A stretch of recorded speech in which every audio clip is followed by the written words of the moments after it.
So if you attended last year's annual meeting in June, you may remember that a portion of that meeting showed a videotape of Daniel Alexander and his story of having found a Christian Science church in Benton Harbor, Michigan. And this, after spending 40 years in prison and for a crime he did not commit. So if you did attend last year's annual meeting and you heard Daniel's story, well, I think you're kind of in for a treat because we're going to go into a bit more depth about his story of finding Christian Science. And tonight, Daniel and two fellow church members, John Nye and Julie Dunsire, who were prominent in Daniel's story, are here with us to help kind of like round out the details. And I believe that Daniel, John, and Julie, you're all huddled around John's computer. So great to see you. So welcome, Daniel, welcome, John, and welcome, Julie. Thank you. Thank you. Are you folks prepared for the solar eclipse next week in Michigan? Because I just read you're going to get 99% of it. So Yep. Wow. there you go. Pretty cool. So I want to start with you, Daniel. Why don't we just tell us a little bit about what your life was like growing up? From a family of 16. I'm the sixth child, and I didn't have a father. So we was, in deep poverty. And my mother, she was an alcoholic, and she was kind of young, so she was still partying. And the funds that was allocated to take care of the family, she often used them for drinking and buying records and partying. And so we often went to bed hungry at night. And she would take us to a store and say, if you guys want something, y'all better go get it. And so we just became a family of thieves, fending for ourselves or going to bed hungry at night. We went to school without breakfast. And at school, we never was able to buy lunch. And after school, sometimes if we was lucky, there was something to eat there after school, but usually we had to go out again and fend for ourselves. And I was the fourth boy and the sixth child, but I was kind of more aggressive toward helping the rest of the family at a very young age. And I began like stealing bottles out of garages and buying food. Then I began shoplifting and feeding my younger sisters and brothers, and my older sisters and brothers as well. And I ended up getting caught, placed in juvenile home. And that started me with my life of crime. And I began breaking in houses as I got older and doing just various crimes and got sent to reform school. And I stayed in reform school until like I was 12. And when I got out, they put me in a foster home. They didn't figure that my mother had the potential to raise me herself with all the other children. So they put me in a foster home, and I was there for like 3 years. Then I ended up going to training school after I was released from there. Then I went to prison for a robbery. And when I got out of prison and was still yet on parole, I got charged for a crime that I didn't do. And that was the murder. And ended up getting 40 years in prison, doing 42 years in prison. What state were you in now? Michigan. Okay. And I spent most of the time in Jackson prison, a large prison. Wow, that's quite a humbling story right there. How is it that you came to find Christian Science in prison?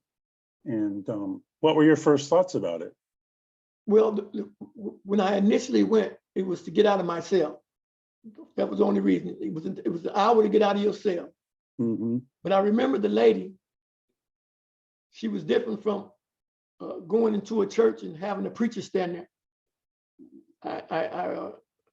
she was very vibrant, and I felt a lot of love. Reading and listening to the hymns, it was nice. It was refreshing, and I came back 3 or 4 times, even though at the time I didn't believe in God. You know, once I got found guilty of a crime that I didn't do, I wasn't buying the God concept. I was like, God, how could you let this happen to me? And so I was quite adamant about there not being a God. And so eventually I stopped going. And they eventually eliminated the Christian Science program from prison, even though I remembered it, but I stopped going. Yeah. From what I've read, I understand you weren't all that impressed with the idea of spiritual healing that Christian Science promises. So No, well, why was that? Because it wasn't really Christian Science, is that I had seen, instantaneous healings on TV, and I didn't believe it. I thought it was, just some kind of quackery or something that, people was, trying to exploit people with, and I just didn't understand it. I didn't believe in it. Yeah. Well, what caused you eventually to embrace the theology of Christian Science and its element of healing? Well, I thought back to the fact that most Black people that I knew during my era wasn't born in the hospital. They was born in a house because we couldn't go to hospitals in the South. Segregation was still in effect. And so any medical attention that was needed was done by the community. Any injury that you got, it was women in the community that got together and came to your house and healed you and prayed over you in vigils and used roots and herbs and different things to heal you. But there was no, and so, and everybody seemed to be pretty healthy, and so, and then when I stopped and thought about it, the experience that I had gotten from my grandmother was so profound that when I got to prison, I was doing the same thing that my grandmother was doing, trying to help heal people. And I was, just talking to people, I had an effect on them. People that was in prison for child molesting received a lot of harsh treatment from everyone. And I was able to talk to those people. And people that was trying to kill themselves, whatever, I was trying to talk to, I was able to talk to them. Or people that wanted to, get out of gangs, like a person that belonging to a gang, if he was one of the weaker people in the gang, they exploited him and sent him on missions and did bad things to him. And they would come to me and, could you help me get out of the gang? And I would go and talk for him. I remember one guy, he was quite a dangerous guy, and me and him talked. Now I was like, this guy wants to get out, and he was like, well, he can't get out. And I was like, well, only reason that he was in there is because he lived on a certain street. He was drafted. He never joined. You told him this is where you live at, and so this is what you got to be. And he was like, well, no. He said, and I asked him. I said, well, there was no gangs when I went to prison, not in Michigan. It was influence that hadn't came to Michigan yet. And I asked him. I said, well, you guys, when you're out in the community, and you protecting your hood, as you call it, when it snowed, do you shovel people's walks? Do you shovel their driveways? Do you do anything for the elderly? You check on them? You rake leaves? What do you do? Why do you call this your hood? Do you plant something in gardens? Do you console people that's been bullied at school? What do? You call this your hood? Other than live there, what do you do to call this your hood? And I said, from what I gathered, in order to call something your hood, you'd have to be like it's like when a bee wakes up in the morning, it goes from flower to flower, spreading pollen and pollinates the community, and everything prospers because of the bee's nectar. Hmm. But you guys act more like a mosquito, taking advantage of the people in the community and living off others, you know, and sucking the blood out of the neighborhood. So why do you call this your hood? Just because you live there, that don't make it your hood. And he was like, I never seen it like that before. I never heard it like that before. And he let that guy out of that organization. And that really meant a lot to me. I felt very good because I mean, I hadn't really accomplished anything like that in my life. And without fighting, I was able to help this person, you know, get out of this organization. And this was great, one of the greatest feelings in my life. And I knew then that that's what I wanted to do. I wanted to serve. I wanted to help. And to me, that was one of the first signs of Christian Science to me. When I look back on my life, that was one of the first signs that Christian Science had an effect on me that I wasn't even aware of. That's a beautiful story. I love the idea of pollinating. That is such a great idea. Why do you think it was that you were drawing people to you? What is there in you, do you think, that was, what kind of light was going on there that was obviously drawing people? Well, I think I was chosen. I think I was chosen by God. From everywhere I go back in my life, I can see where God has always been there. I didn't know it, but all my life I was prepared for Christian Science. My mother's church. I went to my mother's church when I was young, but I never felt anything. I never felt anything. I was a hypocrite. And when I went to prison, the Islamic organizations was the dominant religion in prison, and most people joined for protection because 90% of the people in there are Islam. But I refused to join, even though that it was a threat to your life to not join, but I still refused to join. And I was offered high positions in there. Once I became more popular, I was offered the highest position in 4 different Islamic organizations, but I refused to join. And it's like I couldn't be part of something that was like exploiting other prisoners, you know, and I put myself in their position. Yeah. I sense that there's an awfully deep integrity in you, and that to me would be a light to people in a dark place. It's probably they don't see it that much. Well, I never seen another person like myself in prison who would defend people to the extent that I did it. And I mean, I didn't always win the fights, but I was always ready to fight. And I was always ready to take a stand. You know, there was even officers that came to me, like that was one officer that he had a drinking problems, and he used to come to me, and I was like, you know, how can you get in the car and drive knowing that you might harm a child? You know, I say when you drinking and somebody cross that yellow line, you won't even know it. Because if somebody crossed the line and you're not drunk, it's still difficult to get out of their way. But if you're drunk, you're not going to even see it coming. And that's just like it is in life.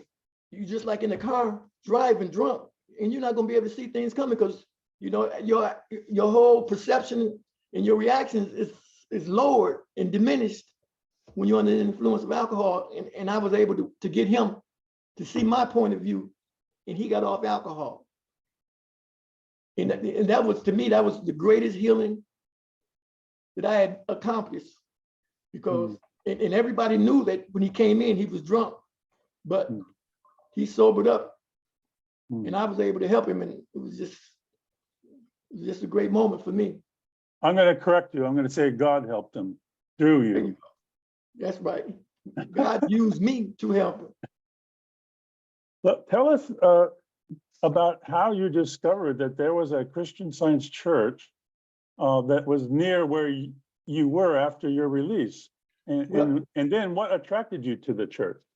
Well, I was actually paroled to my mother, and when I went to her home, I was just going there just to live out the rest of my life and just protect my mother. That was my goal. I said, this is all I want. But after I was there about a week, everything went wrong. We couldn't agree on nothing. And she kicked me out of the house. She wanted me to go to her church and thank her church members for praying for me all those years, and I refused. I said, that's no reason to go to church. If you're gonna go to church for any other reason than to honor God, then you're going to church for the wrong reason. So I wouldn't go. So that began arguments between me and her. So she kicked me out. And my sister lived in the neighborhood where the Christian Science Church was.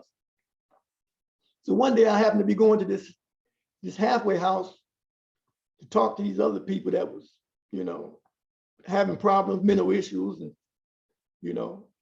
I go over there and spend time with them because it's like a prison release house.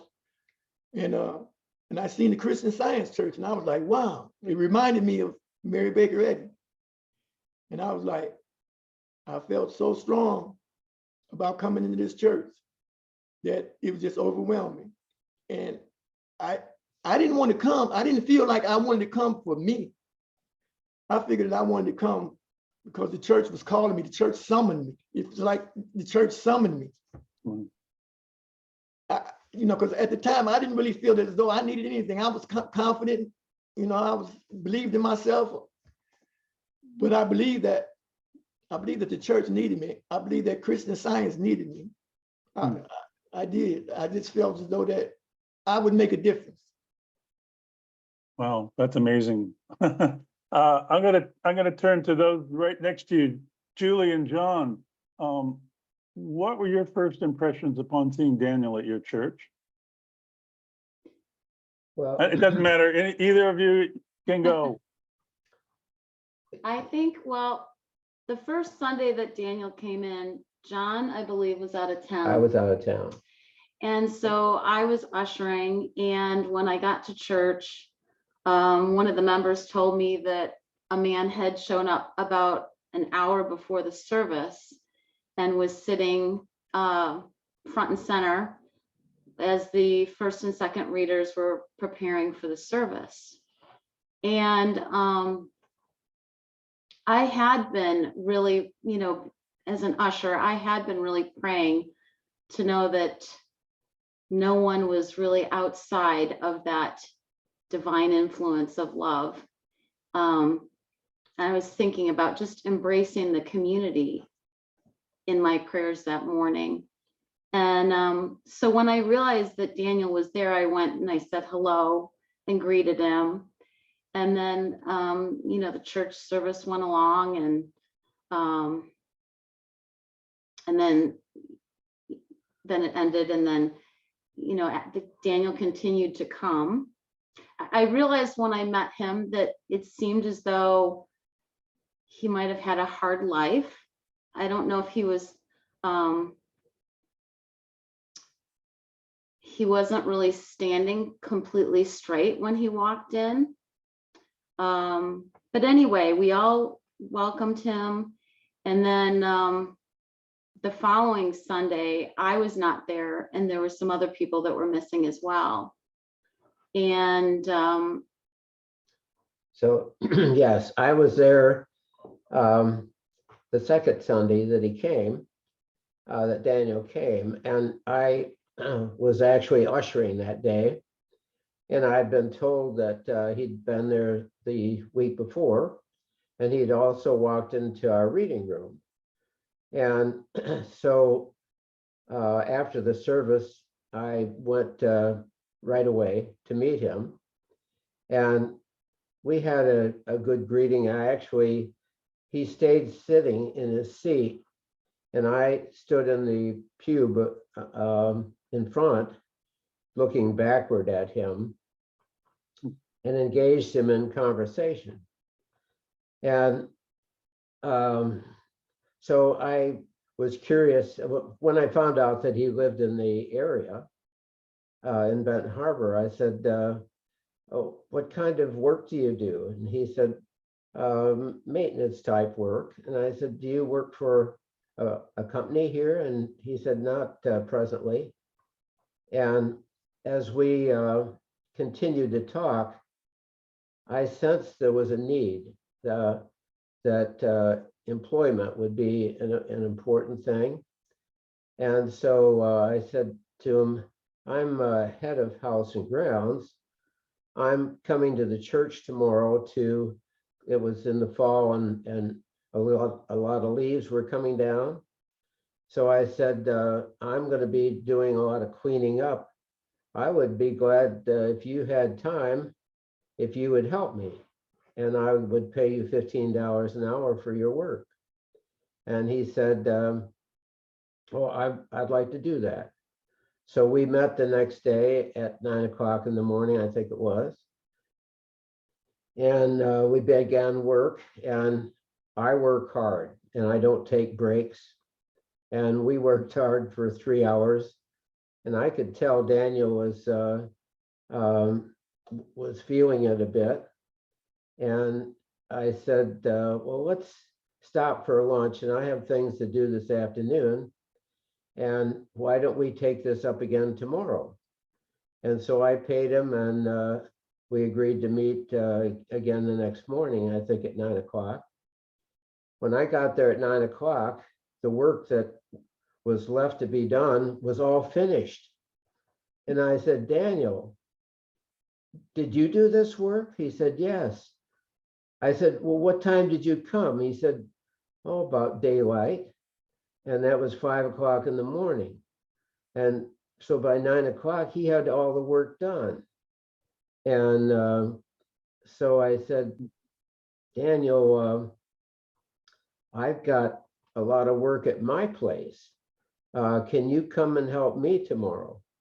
And so we continued. I had a number of things for him to do, including clean up. And so as we worked together, and we would work till lunch, and I said, well, I'm going to, there's a local grocery store that's got good chicken lunches. Can I get one for you? And that's what I'm going to get for myself. And so he said, that would be wonderful. So we had quite a lot of time to talk. And I could tell that Daniel was, he was really listening, and he was searching. And that first Sunday that I met him, in the discussions that we carried on, I sensed some real qualities in Daniel. And before I asked him to work with me, I said to him, I can see you are a good man. And that was really important for him to hear. So as Daniel and I worked together, we started to form a bond, and that bond has grown into brotherhood. And it's really, it's been so important in both of our lives. So, and Daniel, of course, we talked quite a lot about Christian Science, and I told him of some of the wonderful healings I'd had. And I told him how it was so important in our family, and how well our children had been protected, even though we didn't have health insurance. We never bought health insurance. And my wife and I owned a company. I was president and had grown that company for over 40 years. And when we started that company, we really felt God directed. I had quit my other work and put all my efforts into this company. And in the over 40 years that I owned that company, I never missed a day of work for injury or illness all that time. And I use that as an example of how God is with us all the time, and guiding, showing us the way, protecting us, and even healing us. So it was easy to carry on those Christian Science discussions with Daniel. So we started out wonderfully, and we built it ever since. So the two of you are brothers. Yes. Oh, that's wonderful. Daniel, I've got to ask, what was it like emotionally for you to go inside an all-white Christian Science church for the first time? What were you expecting?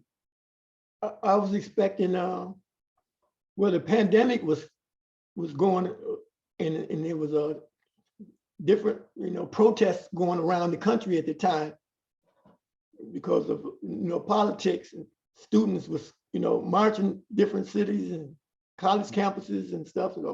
So it was a lot of unrest racially. So I was expecting to not be received well. But that didn't matter. I just knew that I was coming in. I was sitting on the window ledge an hour before the service, waiting on the church to open, because the church didn't nobody come to the church to 9:30, and I was there at 8:30. It's just that to me it was, and the way I attributed it was that the church, somebody in the church, members of the church, the builders of the church or whatever, had called for me to come to the church because they knew that I had something to offer the church. I wanted to come to the church, and I wanted to be the backbone to the church. I wanted to be a shepherd there. I wanted to push Christian Science forward because it's just, to me, it's just wonderful. It's unbelievable. It's just like, a God that's involved in my life right now, and I ain't got to wait until I die. I'm in heaven right now. I'm in heaven right now. Every step I've taken since I come here, it's been on sacred ground. I don't know. My joy is just unbelievable, and it's just increasing every day. And when I get up out of bed, I know that I'm gonna make a difference every day, no matter where I go. That's lovely. I love that. Julie, in your article, which is in the April Christian Science Journal, which I urge all of you to read, you said that there was an incident after Daniel's first visit that could have prevented him from returning to the church again. Can you just kind of tell us that story? Yeah, so after the first Sunday when I met him, then the following Sunday, there were a number of people that were missing.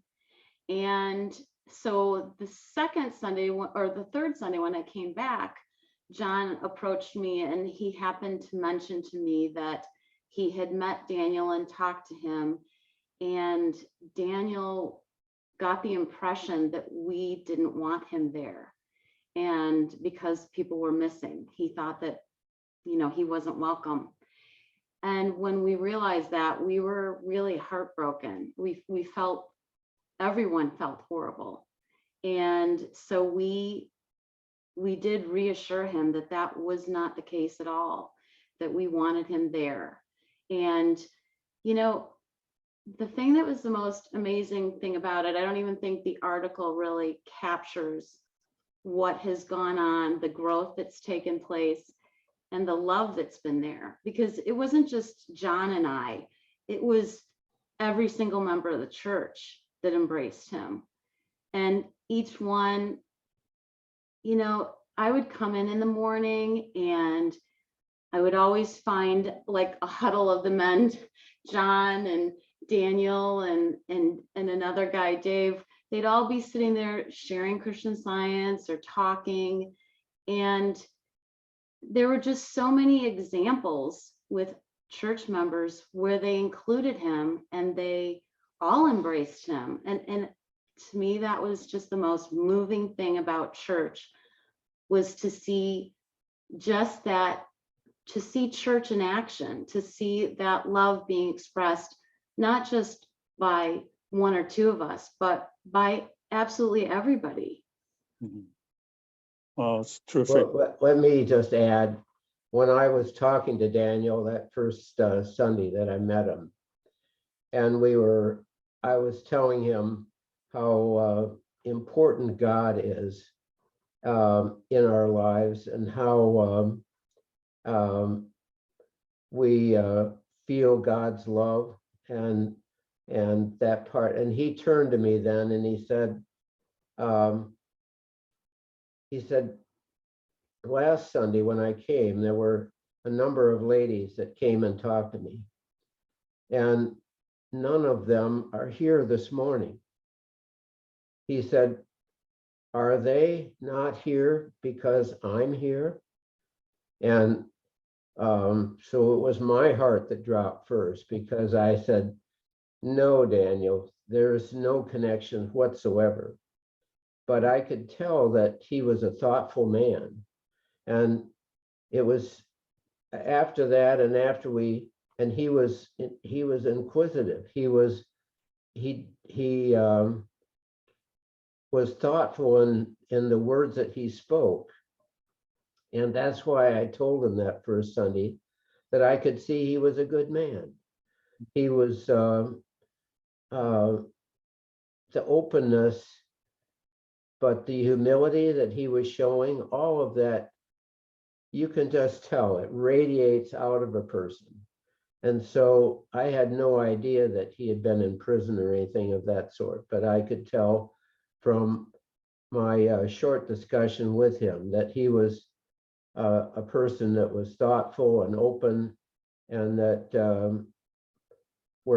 that he would consider Christian Science in a full way. And I wanted to express it as best I could.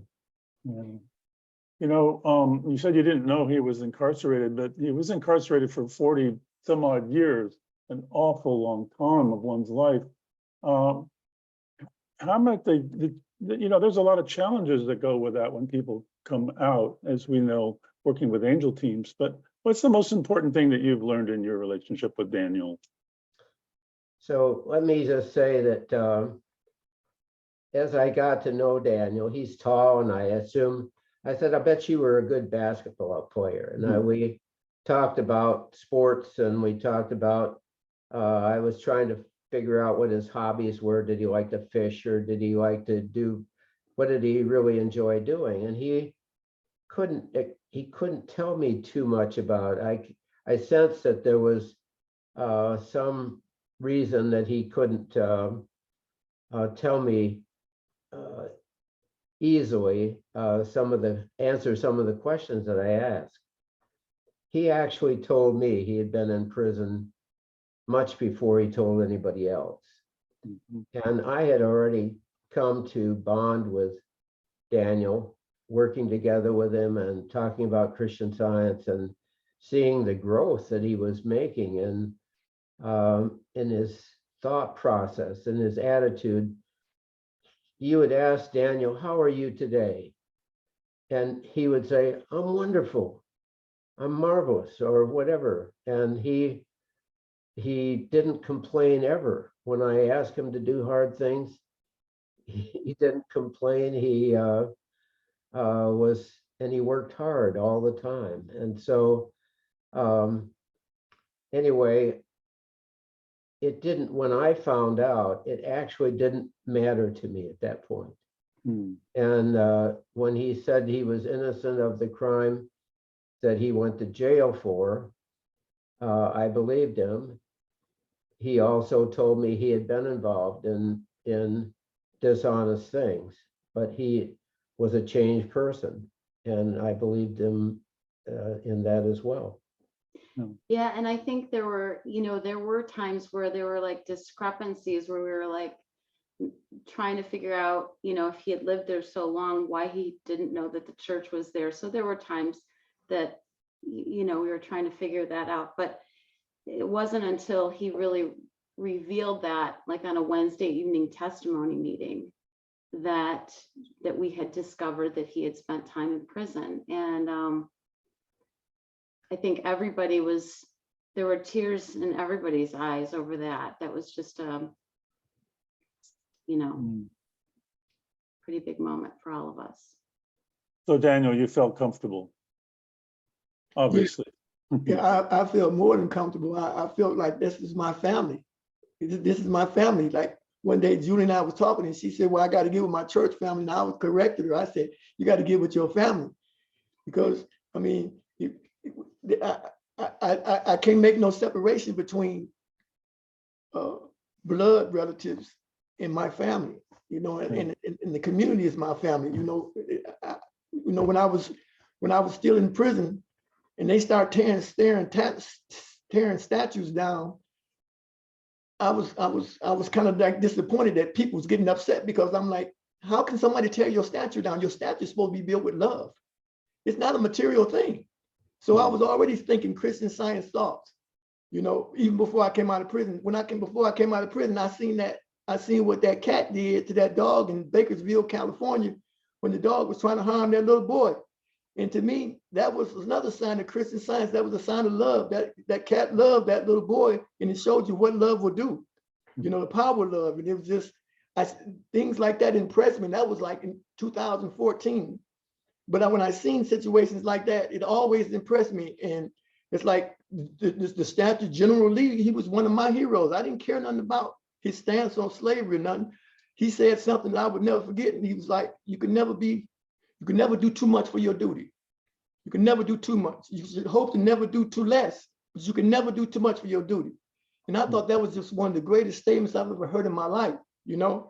And I was always impressed like that, like, or Nelson Mandela. When Nelson Mandela was released out of prison after 27 years, he made the people that had him in prison part of his government and said that we have to move on together in love. And when he came to Boston, he said that the Christian Science Monitor had supported him for 27 years in prison. And 5 months after he was out of prison, he came to Boston to thank the Mother Church for the Christian Science Monitor, and said that he was confident that the Christian Science would move the world forward. That's what Nelson Mandela said. That he was my strength. And I looked when I was at prison, because I knew that he was also in prison for something that he didn't do. Yep. But so, you know, it was a lot of, as I went back down, the journey back down through my life, every step I found that God was preparing me for Christian Science. That's beautiful. You know, I just kind of ask all of you, as a result of Daniel's presence at your church, how has the church changed or grown in its vision? In other words, what's different about the church now that Daniel's a member? One thing I will say is that people listened to Daniel. There were times like we all grew from this experience. Daniel was growing. We could see him growing, learning more about Christian Science and wanting to apply it, and also having healings from it. But also sometimes when there were little things in the church, maybe there were disagreements or somebody would get mad about something, Daniel would talk to them, and he sometimes would call them out on it, and they would listen. And so over the years, I also saw other people growing just as much as he was. We were all growing. It wasn't just one way. It wasn't just us giving to him like, oh, we're going to show him Christian Science. We were all growing, and we were all being moved by this situation forward, and everybody grew from it. Daniel gave some wonderful, wonderful testimonies at Wednesday services, and drew from his background and pointed out things in ways that many of us wouldn't have thought about otherwise, and really uplifted our thoughts. And one of the fun things I've had with getting to know Daniel, and I think I know Daniel better than any other person in the world, because he shared so many intimate things with me of how he feels and how he looks at things and how he understands Christian Science. It's Daniel, I mean, our testimony meetings on Wednesdays are really active. If you don't speak up, you may not have a chance to speak. And so, and Daniel was a part of that. And it was all, that was part of what was, and more so when Daniel was there than any other time before. I mean, you could see that we were all demonstrating Christian Science the best we knew. Yeah. Daniel was influencing that certainly to the good. I also understand that, Daniel, you like to go out into the community, invite people to the church. Yes, I do. So how do you think the church is doing at welcoming these new folks? They embraced them warmly. Everybody that ever we brought a family there, 3 children and 2 adults. We brought a family there, and the church just got so involved in them that we actually was able to find out that the children was being misused and ended up getting the children in a foster home. And to me, that was just so important but the church just embraced them so fully, coming to church. Because I met them one night. They was out like just walking in the dangerous section of Benton Harbor, and I told them, I said, "Where are you?" There was a little boy pushing the wheelbarrow with some fencing, and his parents was just walking along, and this little 10-year-old boy was pushing the wheelbarrow, and I was like, "This ain't right." And I stopped and asked him, "Can I help you?" And I put him in my truck and took him to where they was going with the fence and helped him put the fence up, and found out they had just came here from Oklahoma. And the car broke down, and they said they had to have some fencing around it, or they was going to impound the car. So I helped them put the fence up, and then took them to a hotel, and then started bringing them to our church. And it was just the church. Those people could hardly believe that here's a black man that was, and they being white, that stopped and said, "Can I help you?" And Daniel's truck is not the newest truck. And they wondered, what is this guy doing? How does this work? That a black man is trying to help us, and he did. He brought him when he brought him to church, and the children went to Sunday school. They loved being in our Sunday school, and Daniel is like a good Samaritan in so many ways, and he helps so many people in the community. Well, what an example. I mean, that's a blueprint there. I'm gonna open this up. Well, let's open this up to anybody else that But I want to say one thing. Yeah, go ahead. When I came out of prison, I had a back problem. I had to lean up against the wall. If I was going to stand up for a while, I had to lean up against the wall because my back had been steadily deteriorating down through the years. But as I've been coming to Christian Science Church, my back is totally healed now, and I can work 10 hours a day and still won't have no back problem. It's just, God has truly blessed me. I could testify to that for sure. We both can. Yeah. Daniel said, "Julie, do you know something different?" He's like, I'm not bending over, hunched over anymore. So, yeah. That's incredible. Anybody else got something to say or questions for the 3 guests? Looked like Rachel had a couple questions. Rachel, do you want to ask? Fire away. Look in the chat box too. Yes, my questions were, is that family still attending? And I was hoping to hear Daniel's answer to Daniel's reply, or his feeling about when John said it's not that way at all. He said it in such a sincere way that I believed in him. I believed that he said it. And Julie also, she wrote a note and said that not only do we want you in the church, you the answer to our prayers. And that just did it. That just sealed it. That I was the answer to a prayer. That's much more than just want me here, and that was it. But yeah, the family, they refused to come to our church now because their children was taken because they wasn't treating their children right. They were drug addicts and wasn't treating their children right. So no, they don't come back anymore. But they are still welcome. I let them know that when I see them, that you're still welcome, but they just not comfortable, I guess, knowing that we know that they're mistreated their children. But the Don't children give up are on them. in new homes. Yes, And so hopefully the children are happy they in are. their new homes. Yeah. Yeah. So it looks like Sarah has a question. Was Daniel ever compensated by the state for wrongful incarceration? No,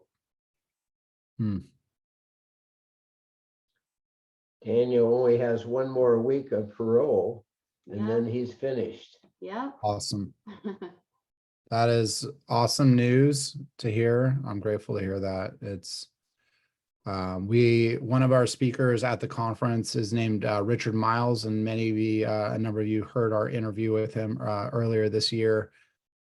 He will be sharing his story. He was also wrongfully incarcerated, wrongfully convicted, and he was in Texas and managed to prove through.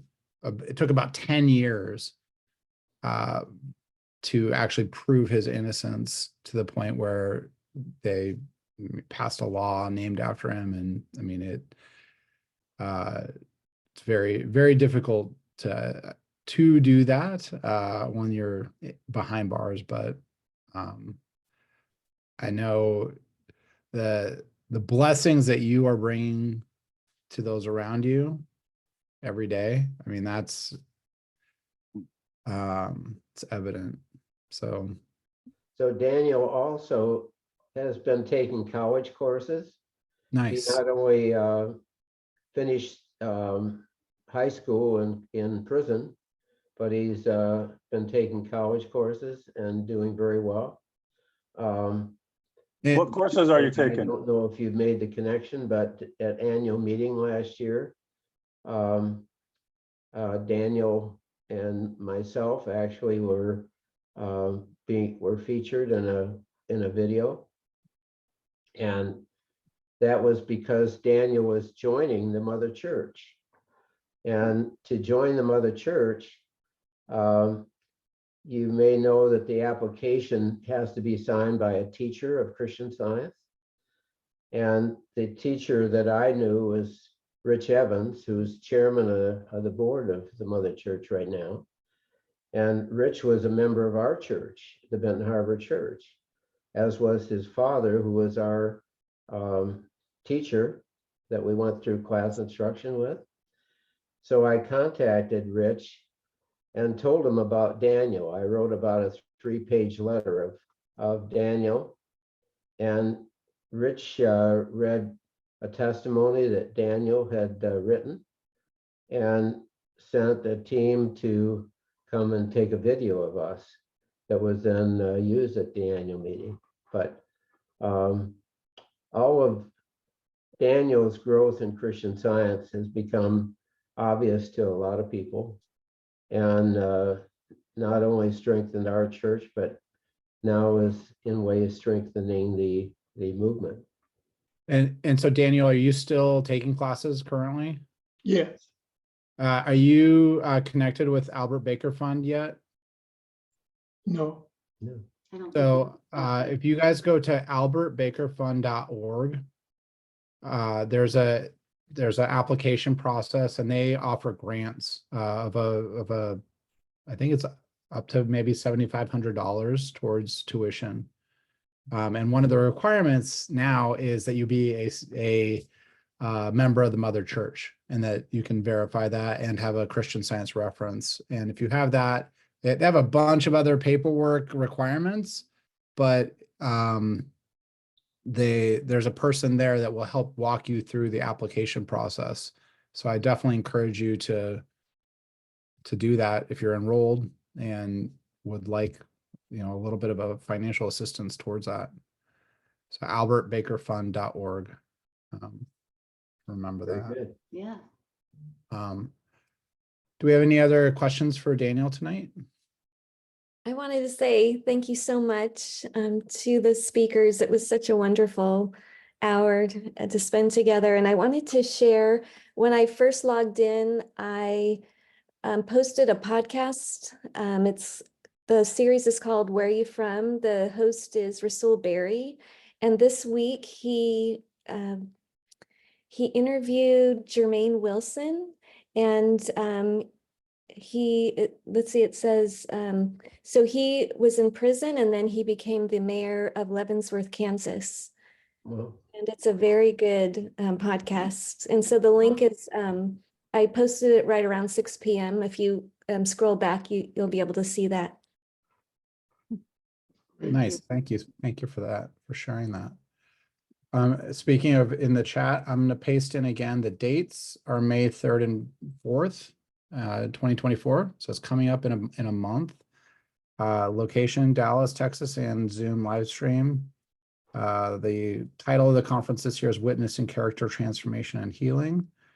And this is our second one. So we would love to see again all of you there and save $40 off your registration with the promo code LOVE, all uppercase. David, did you have any other things you wanted to close out with tonight? I don't know what else I could say, actually. I mean, Daniel and Julie and John, I just thank you so much for your story and just for the work that you're doing, and the great love that just seems to kind of, just be flowing out of you. Yeah, it looks like Pam so raised her hand. Daniel and I are on our way back to the annual meeting again this year. Nice. So we're continuing at a high level.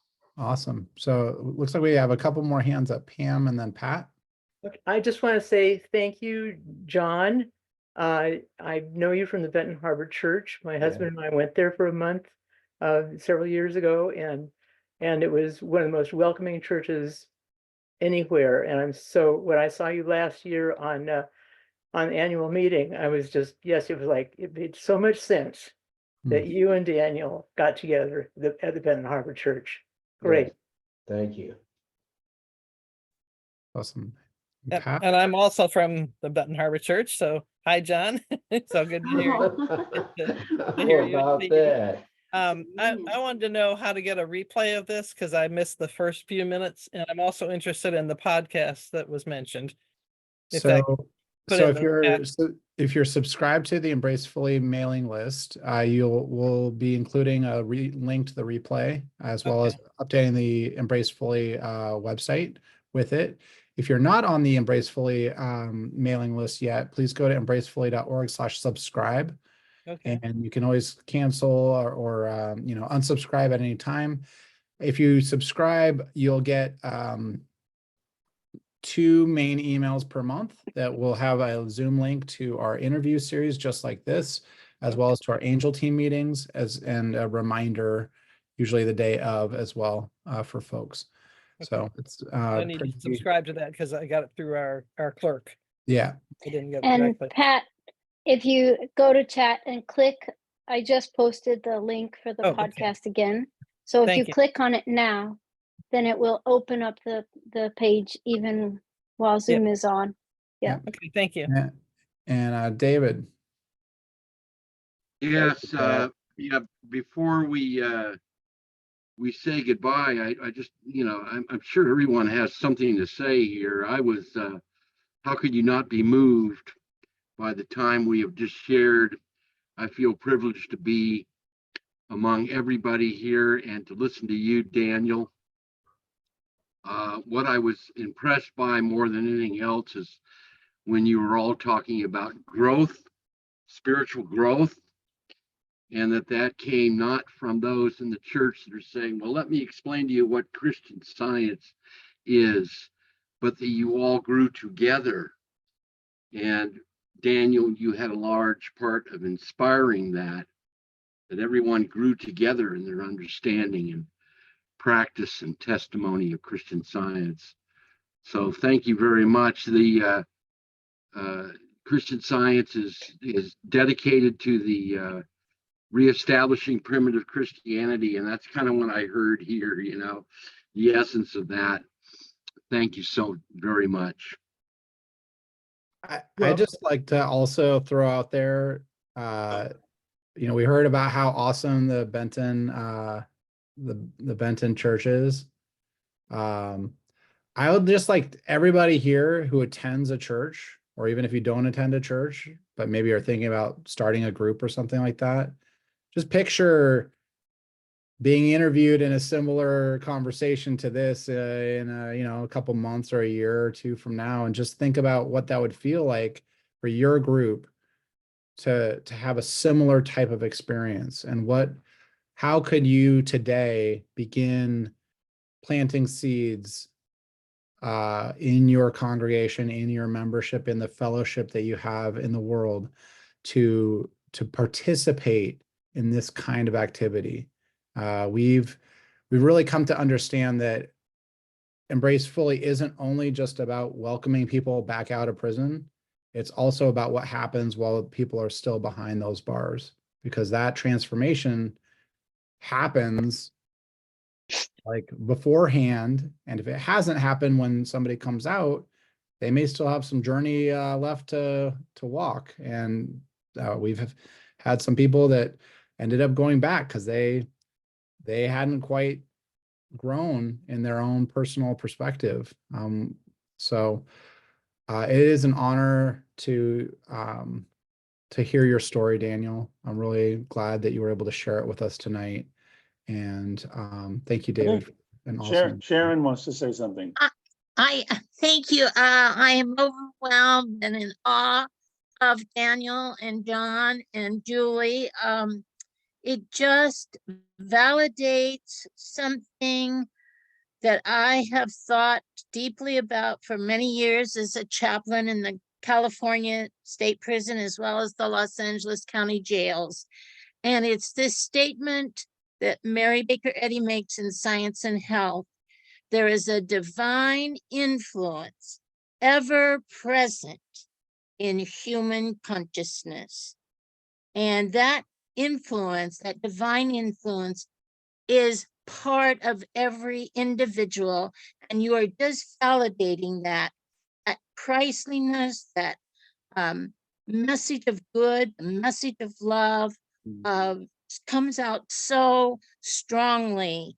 And in thinking of that, I think of that parable of the farmer who sowed good seed. To me, that parable and that statement from Science and Health is really the essence of the work going on in institutions. We're not planting seeds as chaplains, we're watering and bringing sunshine to those seeds that have already been planted. We are all the children of God, and God made man all good, and that seed is growing. And thank you, Daniel, for just the beautiful sense of recognizing this message of good and your purpose in sharing it. So thank you, Gabriel and David, for all the work you're doing, and for all of us who are striving to understand this truth, that good is the only mind of every one of us. Thank you so much. And You're also welcome, thank you, Sharon. Julie and Thank you. John, for being here Thank today you. too. Very much. Much appreciated. All of you. So once again, everybody here, you're invited to the conference. Look for an email also soon. We'll have a desk announcement if you are a part of a church that you can share with your first reader. Please put the word out there. This is a word of mouth thing, and last year was awesome, and we are hoping to again see everybody there and continue seeing more people serving as chaplains, more volunteers, and more angel teams being created. How many states are we active in right now, David? Like 22. 22 states.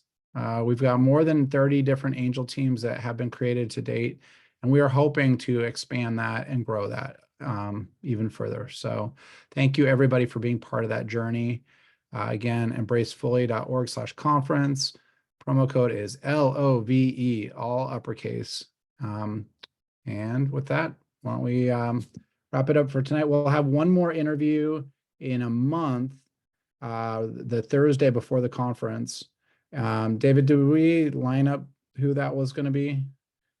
It's a surprise. It's a surprise, but probably conference related.